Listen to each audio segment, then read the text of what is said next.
2024년 마지막 오후 찬양 예배를 드리면서 원래는 전정렬 목사님께서 미루 공동체를 담당하시기 때문에 설교를 해주시고 인도를 해주셔야 되지 않나, 제 생각이 그렇게 생각을 했습니다.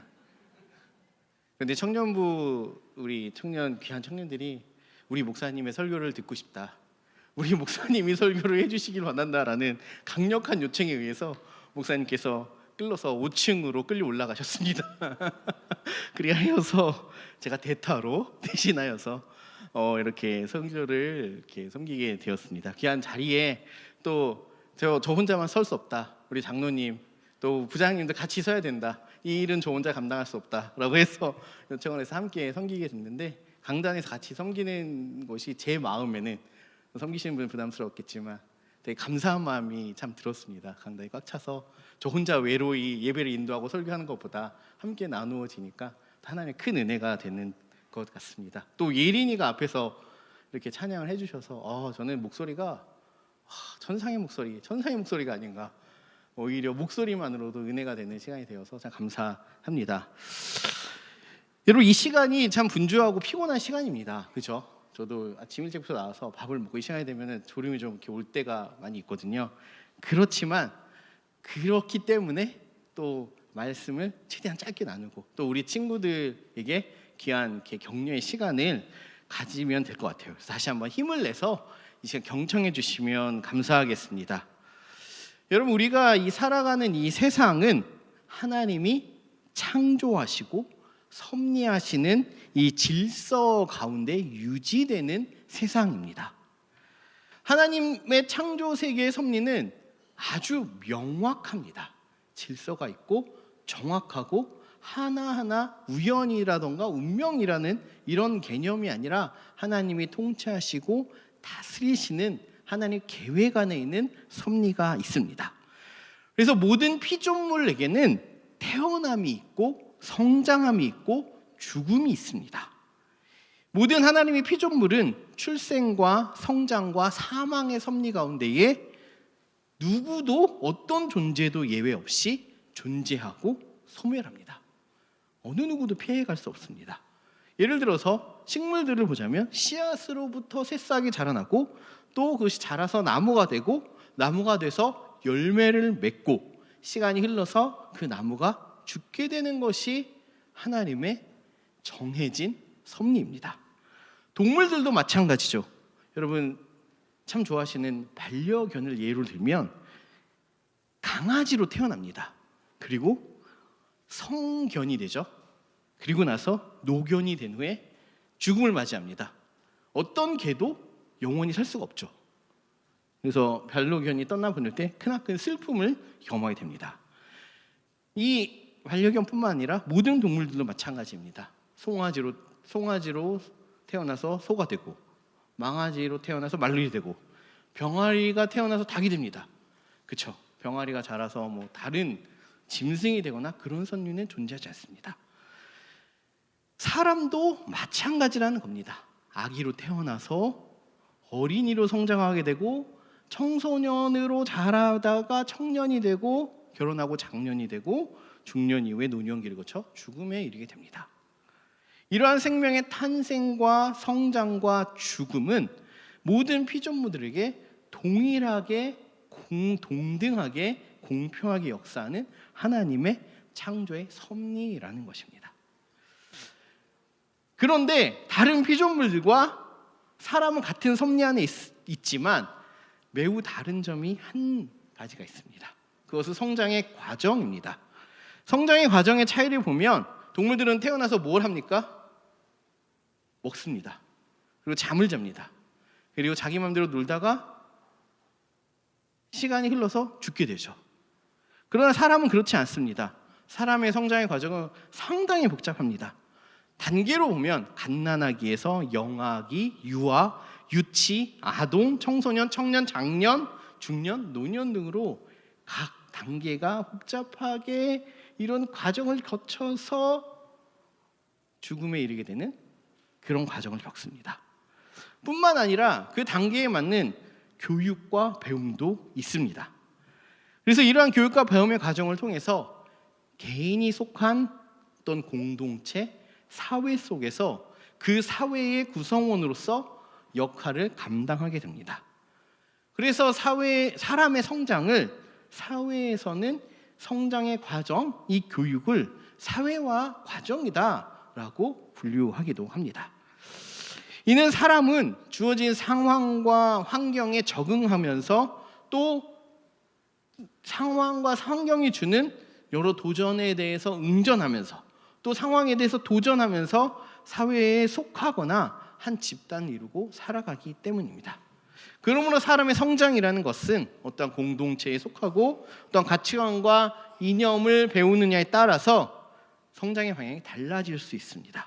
그리고 인격과 성품도 달라질 수 있다라는 것입니다. 여러분, 이런 관점에서 오늘 본문의 예수님의 성장 과정을 잠깐 보겠습니다. 누가복음 2장 52절 말씀을 우리 한 목소리로 한번 읽어볼까요? 2장 52절 말씀입니다. 시작. 예수는 지혜와 키가 자라가며 하나님과 사람에게 더욱 사랑스러워 가시더라. 아멘. 먼저 예수님의 성장은 지혜와 키가 자랐다라고 말하고 있습니다. 여기서 지혜와 키가 자랐다는 것은 무엇을 의미할까요?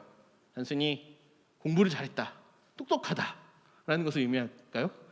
키가 컸다라는 것은 장신이 됐다, 키가 잘 자란다 이런 것을 의미할까요?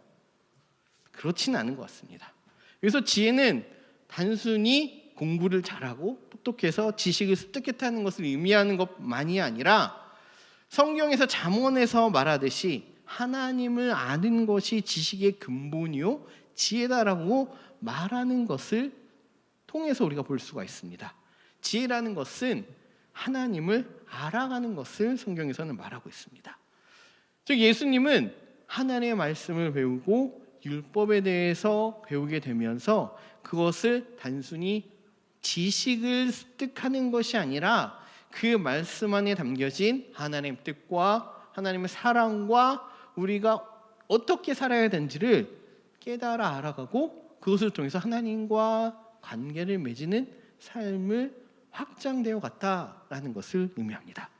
또한 키가 자란다는 것은 키가 쑥쑥 컸다라는 것이 아니라 인간이 가지고 있는 외적 성장이 충분히 균형적으로 이루어졌음을 이야기합니다. 사람이 온전히 성장해야 하는 그 과정, 앞에 설명했던 갓난아기서부터 노년에 이르는 이런 모든 일련의 과정들을 어린 시절부터 단계 다 거치시면서 온전한 한 사람으로 커갔다라는 것을 의미합니다. 그리고 이러한 하나님을 알아가는 영적, 내적 성장 그리고 외적 성장이 균형적으로 이루어짐으로 하나님과 사람들 앞에서 사랑스러워졌다라고 말씀합니다. 이는 하나님과의 관계, 사람들과의 관계가 어려움 없이 거리낌 없이 형성되어 갔다는 것을 의미하죠. 여러분, 사랑은 관계의 형성을 의미합니다. 관계가 형성이 되고 깊어지고 친밀해질 때 사랑의 나눔이 있기 때문입니다. 그래서 이러한 관점에서 볼 때 예수님의 성장은 내적으로 또 마음적으로 생각으로 하나님과의 관계를 이루어진 영적인 성장이 이루어지면서 그것과 함께 외적으로서 사람이 갖춰야 될 온전한 성장을 이루어지고 또 그런 균형적인 성장을 통해서 예수님이 속한 가정 그리고 배움의 공동체에서 사랑과 인정을 받으면서 또 그것을 통해서 예수님의 성장이 온전히 이루어졌다라는 것을 말하고 있습니다. 우리의 성장도 마찬가지입니다. 하나님을 믿고 예수를 따르는 우리의 성장은 앞에서 말했던 단순히 사회의 구성원으로서 사회와 가정으로서 성장하는 것뿐만이 아니라는 것입니다. 우리의 성장은 무엇입니까? 하나님을 알아가는 것, 그리고 하나님이 주신 그 사랑 안에서 내적으로, 영적으로, 균형적으로, 전인적으로 성장을 이루어가는 것을 말합니다. 그리고 그 성장을 통해서 가정과 교회와 학교와 내가 소속한 모든 삶의 공동체 속에서 사람들에게는 사랑과 인정을 받고 하나님께는 영광이 되는 그런 삶을 살아가는 것이 오늘 본문에서 말하고 있는 성장이라고 볼 수가 있습니다. 그러나 이러한 성장의 과정은 우리가 보는 이 자녀들, 어린 아이들, 미래 공동체에만 해당되는 것은 아닙니다. 성인들에게도 또 노년기에 있는 분들에게도 해당됩니다.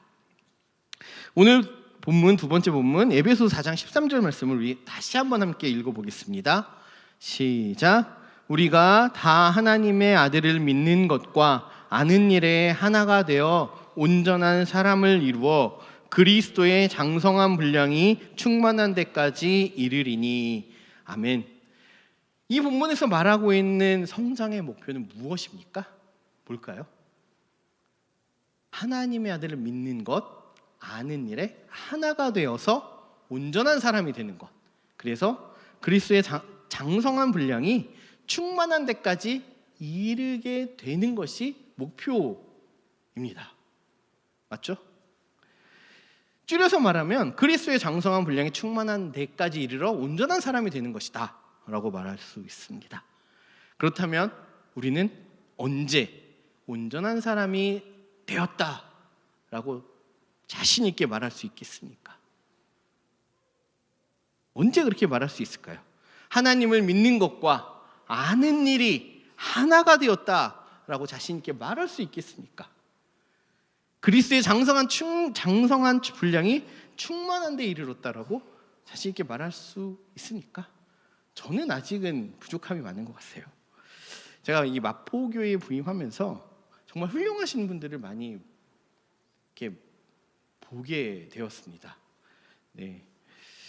담임 목사님께서는 이 말을 되게 싫어합니다. 제가 목사님 존경합니다 하면은 존경하지 말라고 항상 저한테, 존경한다 말도 못하고 아버지라 부르지 못하는 홍길동의 마음이 이해가 되는 것 같은데 제가 옆에서 항상 바라보시면 하나님 너무 사랑하시고 신실하시고, 항상 제가 설교를 들으면서 항상 저는 깨달음을 얻거든요. 배움이 있어요.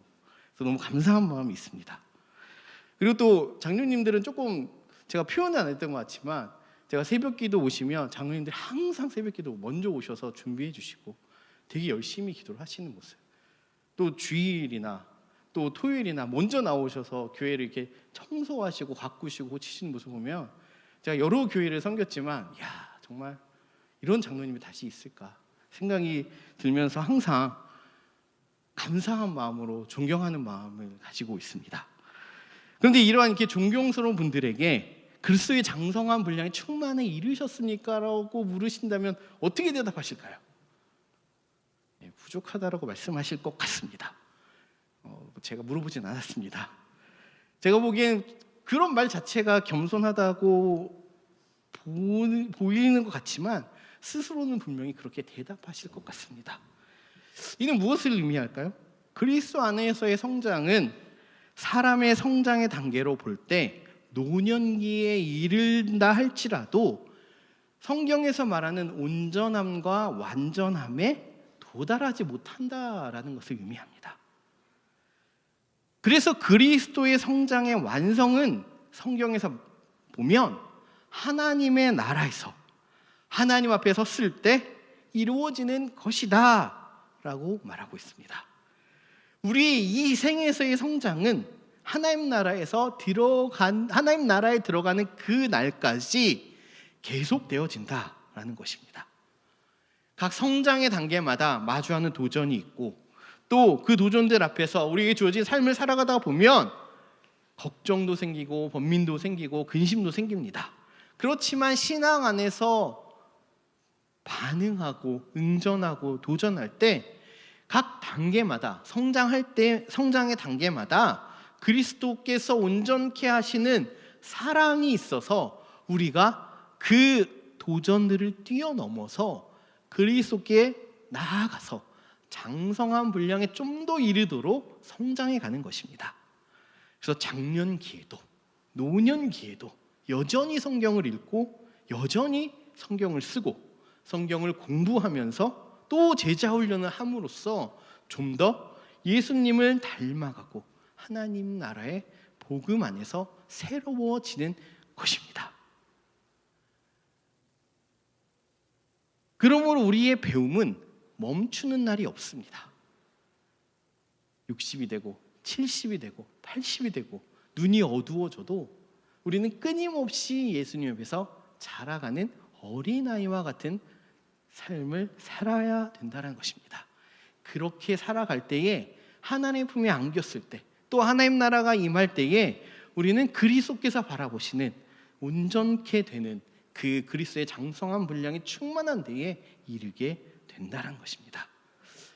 이것이 우리의 인생의 목표인 것이고 그리스도 안에서 우리가 이루어야 할 사랑의 자라감입니다. 그러므로 여러분, 오늘 진급하고 수료한다고 해서 끝나는 것이 아닙니다. 주님이 오시는 그날까지, 하나님 나라가 임하는 그 날까지 계속해서 말씀 앞에 겸손히 배우고 또 그리스도의 사랑 안에서 장성한 분량이 충만하기까지 자라가는 우리 미래 공동체, 또 그리고 모든 성도 여러분 다 되시기를 바랍니다. 자, 기도하겠습니다.